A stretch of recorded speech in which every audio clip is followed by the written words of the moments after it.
हुकूमत का मकसद वक्फ की जायदाद को बचाना नहीं है, बल्कि वक्फ की जायदादों को छीनना उसका मकसद है। उत्तर प्रदेश में 1,21,000 वक्फ की प्रॉपर्टीज है, 1,12,000 के पास कागज ही नहीं है। काशी में जो वजू खाना है उसको बंद कर दिया गया है।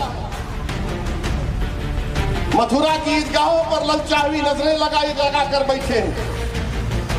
संभल की मस्जिद का किस्सा आपके सामने है। हुकूमत का मकसद वक्फ की जायदाद को बचाना नहीं है, बल्कि वक्फ की जायदादों को छीनना उसका मकसद है। उत्तर प्रदेश में 1,21,000 वक्फ की प्रॉपर्टीज है, 1,12,000 के पास कागज ही नहीं है। इनका एक हिंदुत्व का एजेंडा है, आरएसएस का एजेंडा है कि वो शुरू से वक्फ प्रॉपर्टीज को और वक्फ बोर्ड को खत्म करने की कोशिशें करती रही हैं।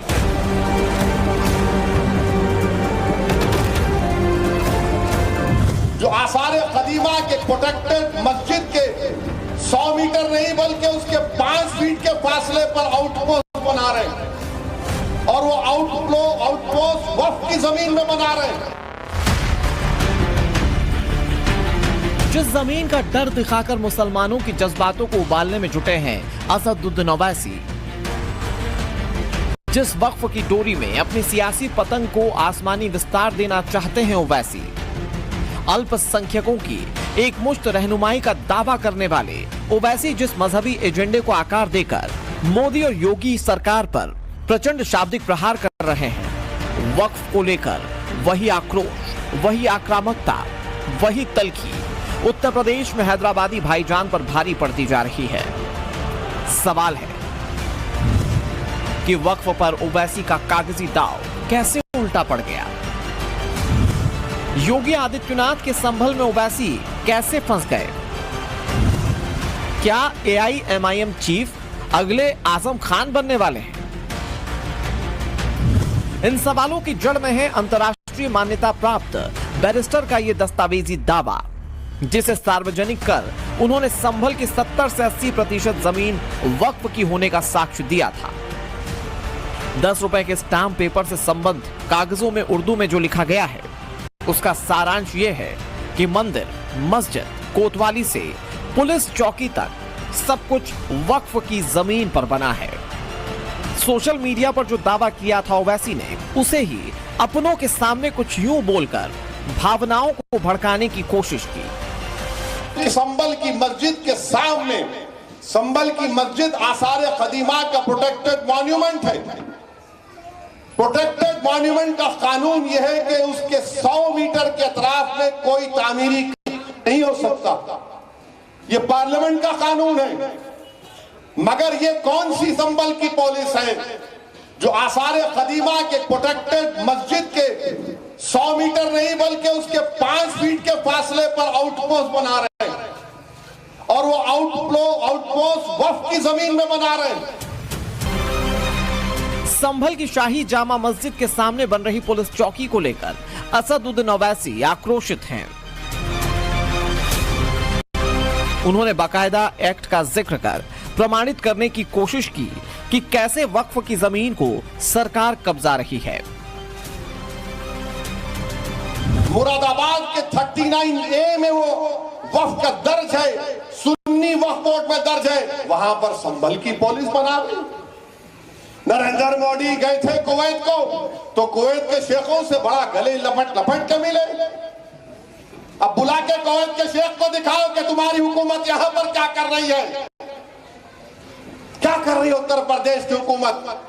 क्यों आउटपोस्ट बना रहे हैं संभल में? ताकि पीछे जो बाउली निकली है उसका रास्ता बंद करना चाहते हैं। ओवैसी जब बोल रहे थे तब वे संभल को लेकर बेहद आक्रामक थे। उनके शब्द शोले बनकर बरस रहे थे। वक्फ में कथित दखल से नाराज हैदराबादी भाईजान ने अपने ही अंदाज में सरकार पर वार किया। पुकार कर कह रहे थे, आज भी कह रहा हूं, वो वक्फ का बिल इसलिए लाया गया ताकि मुसलमानों से उनकी मसाजिद को छीन लिया जाए, ताकि मुसलमानों से उनकी दरगाहों को छीन लिया जाए, कब्रस्तानों को छीन लिया जाए, यतीम खानों को छीन लिया जाए। अब आपको दिख रहा है इनकी साजिश कि संभल की मस्जिद के सामने जो जमीन है वो वक्फ औलाद है, इसीलिए इस बिल में लाया गया था कि वक्फ औलाद को कमजोर करके रख देंगे। फिर उन्होंने दोहराया कि संभल में वक्फ की जमीन को कैसे सरकार कब्जाने की साजिश रच रही है।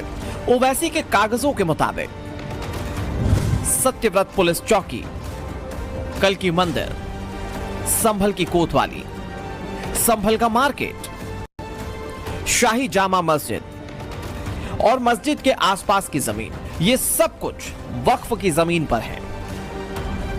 दावे के मुताबिक करीब 5.5 किलोमीटर क्षेत्रफल में फैले संभल में 4 किलोमीटर जमीन वक्फ की है।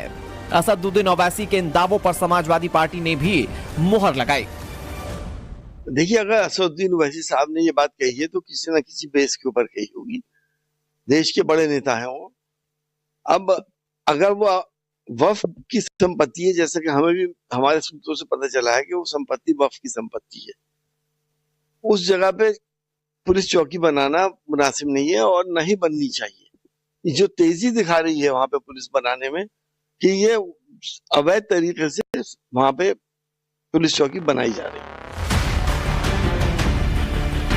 ओवैसी और समाजवादियों के दावों के मुताबिक जो दस्तावेज जारी किए गए हैं उसमें महमूद खां सराय, खसरा संख्या 110, बदायूं दरवाजा, खेवट नंबर 125, हसनपुर मुंजप्ता, खेवट नंबर 19, 20, 90, शहजादी सराय, खेवट नंबर 92, खेवट नंबर 55, शेर खां सरिया, खेवट नंबर 1.4 और 7, हल्लू सराय, खेवट नंबर 13 और मोहम्मद कोटशरकी समेत कई जगहों को वक्फ की संपत्ति बताया गया है।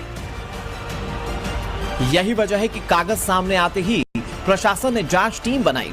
पड़ताल शुरू हुई तो पता चला कि सारे दावे फर्जी हैं।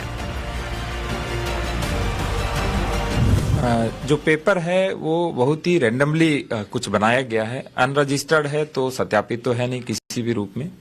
दूसरा, शहर में लगभग 4 किलोमीटर, 1.5 किलोमीटर, 2 किलोमीटर, 2.5 किलोमीटर इतने एरिया के बीच की प्रॉपर्टी को वक्फ दर्शाया गया है उस पेपर में। बहुत सारी जो प्रॉपर्टी हैं उनकी ओवरलैपिंग भी है।